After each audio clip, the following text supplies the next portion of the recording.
Social media பக்கமே போகக்கூடாதுன்னு நினைச்சா கருமம் நம்ம மனசு கேட்டு தொலைய மாட்டுது. சரி, சோசியல் மீடியாவில் போய் நோண்டு உள்ள போனோம்னா யாருன்னே தெரியல, யாரோ ஒரு வாட்டர்மெலன் ஸ்டார்ன்ட்டு ஃபுல்லா அந்த ஆளோட இன்டர்வியூ மட்டும்தான் வந்துட்டு இருக்கு. இன்டர்வியூ எடுக்கிற அளவுக்கு அந்த வாட்டர்மெலன் ஸ்டார்னு சொல்லப்படுற திவாகர் அவ்வளவு பெரிய ஆளா அப்படிங்கிறது எனக்கு தெரியலைங்க. அவரை மாதிரி நிறைய கிறுக்கனுங்க பாத்தீங்கன்னா இன்ஸ்டாகிராம்ல கிறுக்குத்தனம் பண்ணி வீடியோக்களை பதிவிட்டுட்டு தான் இருக்காங்க.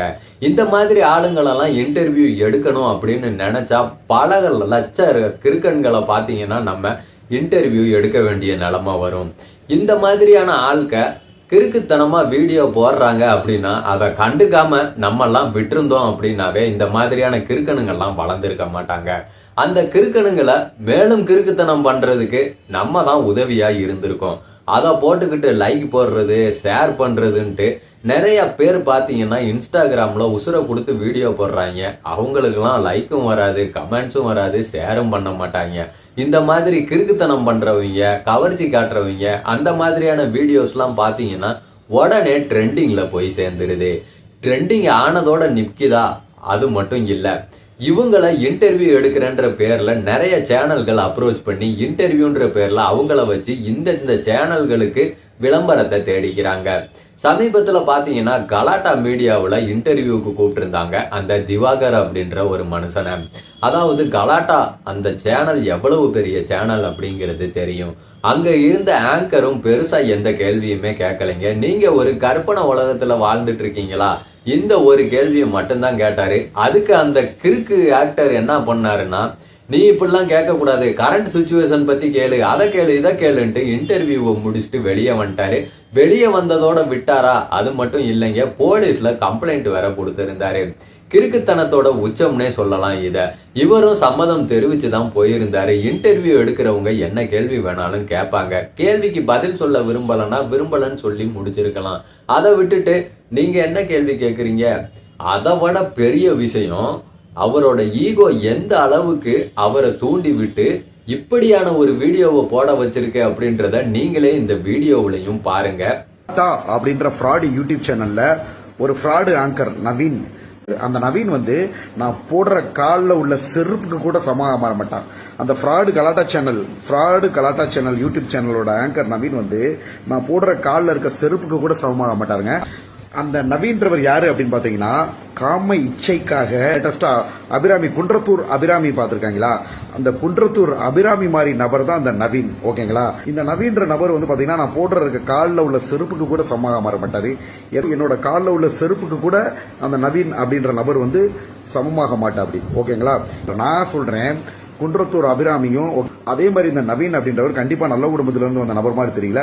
காசுக்காகவும் பணத்துக்காகவும் அவர் ஃபேம் ஆகணும்ன்றதுக்காக என்ன விதமான இல்லீகல் ஆக்டிவிட்டிஸ் டாக்டர்ன்றான் இந்த அளவுக்கு பேசுறாப்ல ஒரு அவரை, அதாவது கலாட்டால வேலை செஞ்ச இன்டர்வியூவர் நவீன் பாத்தீங்கன்னா அவரும் ஒரு மனுஷன் தான். அவரோட ஈகோ ஹர்ட் ஆகி அவர் இந்த மாதிரி திவாகரை பேசியிருந்தா திவாகர் சும்மா இருப்பாரா? அவர் கேட்ட ஒரு கேள்வியே இவருக்கு பிடிக்கலன்ட்டு போலீஸ் கம்ப்ளைண்ட் வரைக்கும் போனாரு. இப்ப அந்த இன்டர்வியூ எடுத்த நவீனை பாத்தீங்கன்னா இந்த மனுஷன் கை கால் விளங்காம போயிடும், நீ விபச்சாரம் விபச்சாரங்கள் பண்றத விட நீ மோசமா பண்ணிட்டு இருக்க, அது இதுன்ற மாதிரி இதெல்லாம் எந்த அளவுக்கு போய் முடிய போகுது அப்படிங்கிறது நமக்கு தெரியலைங்க. அதை விட சூரி கூடலாம் தன்னை கம்பேர் பண்ணி இந்த ஆள் பேசிட்டு இருக்காரு. இதெல்லாம் நம்ம முளையிலேயே கிள்ளி எரிஞ்சிருந்தோம்னா இப்படி ஒரு கிறுக்கன் சினி ஃபீல்டுக்குள்ள நுழைஞ்சிருக்கவே முடியாது. அவரும் பெருசா அதை பண்றேன் இதை பண்றேன்றாரு. ஏஸ் படத்துல ஒரு 5 செகண்ட் வந்திருப்பாரு, அதுக்கு இந்த பில்டப்பு. அது மட்டும் இல்ல, கஜினி படத்துல சூர்யா அவ்வளவு ஒரு சூப்பரா பண்ண ஒரு சீனை ரீக்ரியேட் பண்றேன்ட்டு நாசமாக்கி விட்டுட்டு, கருப்பு படத்துல சூர்யா அந்த சீனை மறுபடியும் ரீக்ரியேட் பண்ணதுக்கு திவாகர் பண்ணதுனாலதான் சூர்யா இதை பண்ணியிருக்காரு. சூர்யா என்ன வச்சு பிரபலமாக பாக்குறாரு? அதாவது கருப்பு மாதிரியான பெரிய படங்களுக்கே இந்த திவாகருடைய விளம்பரம் தேவைப்படுதுன்ற மாதிரி இன்னொரு வீடியோவையும் போட்டிருந்தாரு. இதெல்லாம் கிறுக்குத்தனத்துடைய உச்சம்னே சொல்லலாம். இந்த மாதிரியான மனுஷனை பத்தி நம்ம பேசுறதே வேஸ்ட் தாங்க. இவர் பேசுனதை பார்த்து கொந்தளிச்சு நம்ம ஜிபி முத்து வேற அவர் ஒரு பக்கம் வீடியோவை போட்டு அவர் ஒரு பக்கம் கொந்தளிச்சிட்டு இருக்காரு. ஒன்ன மாதிரி ஆளுங்களாலதான் என்ன மாதிரியான இன்ஸ்டாகிராம் ஆளுங்களுக்கெல்லாம் கேடு அப்படின்ற மாதிரி ஜிபி முத்து ஒத்த பக்கம் கொந்தளிக்க, இந்த விவகாரம் பாத்தீங்கன்னா பெரிய லெவல்ல போயிட்டு இருக்கு. இப்ப யூடியூப்குள்ள போனாவே எல்லா இன்டர்வியூஸ்லயும் இந்த மனுஷன் முகரதாங்க தெரியுது. யூடியூப் பாக்குறதையே வெறுத்து போன மாதிரி தான் 2 நாளா உட்காந்து யூடியூப் பார்த்துட்டு இருக்க வேண்டிய நிலைமை. இதுதான் தமிழ்நாட்டு மக்களுடைய இன்றைய நிலை. இந்த மாதிரியான கிறுக்கணுங்களை வளர்த்து விடுறதும் நம்ம தான். அதாவது மீடியா இன்டர்வியூ எடுக்கிறேன்ட்டு கூட்டிட்டு போய் அவங்க இப்ப இவ்வளவு குத்தம் சொல்றவங்க முதல்லயே அந்த ஆளை கூட்டிட்டு போய் இன்டர்வியூ எடுக்காம இருந்திருந்தா இன்னைக்கு இந்த திவாகர் அப்படின்ற ஒரு ஆளே இருந்திருக்க மாட்டாரு. இதை விட பெரிய விஷயம், சிவாஜி கணேசனுக்கே நான் தான் போட்டின்ற மாதிரி சொல்றாரு. அப்பா, சிவாஜி சார்லாம் எங்க இருக்காரு? யோ, நீ எல்லாம் சிவாஜி சார் நடிப்பை பார்த்திருக்கியா? நீ எல்லாம் பேசலாமா சிவாஜி சாரை பத்தி? இதெல்லாம் சிவாஜி சார் குடும்பத்துக்கு தெரிஞ்சிச்சுன்னா எவ்வளவு வருத்தப்படுவாங்க. இப்படி ஒரு கிறுக்கன் நம்ம சிவாஜி சார் கூட வச்சு கம்பேர் பண்ணிட்டு இருக்கானேன்ட்டு இதெல்லாம் பார்த்து பேசினா நல்லது. சூரிய அண்ணன்லாம் எந்த அளவுக்கு கஷ்டப்பட்டு இவ்வளவு தூரத்துக்கு இப்போ ஒரு ஹீரோவா வளர்ந்துருக்காரு.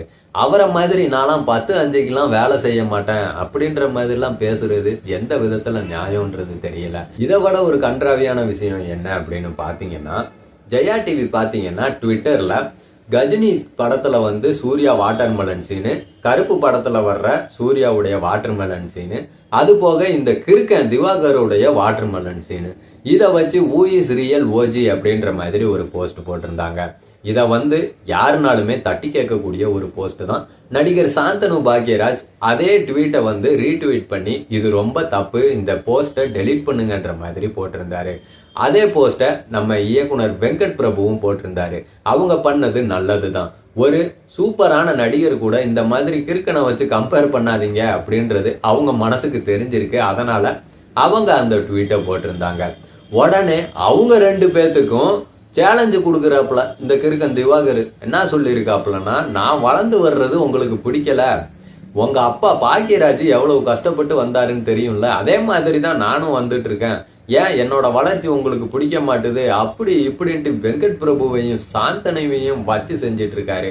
அதுவும் சாந்தனுன்ற பேரே அந்த கிறுக்கன் வாயில வர மாட்டுது. சாந்தம் சாந்தம் சாந்தம்ன்ட்டு கிடக்குறாப்புல.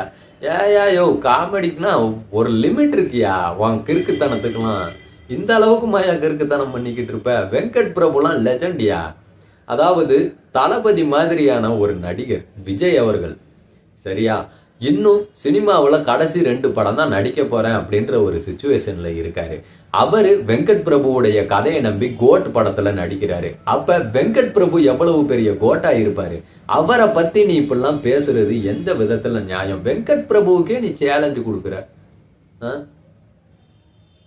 இந்த ஆளை இதோட விடுறது நல்லதுங்க.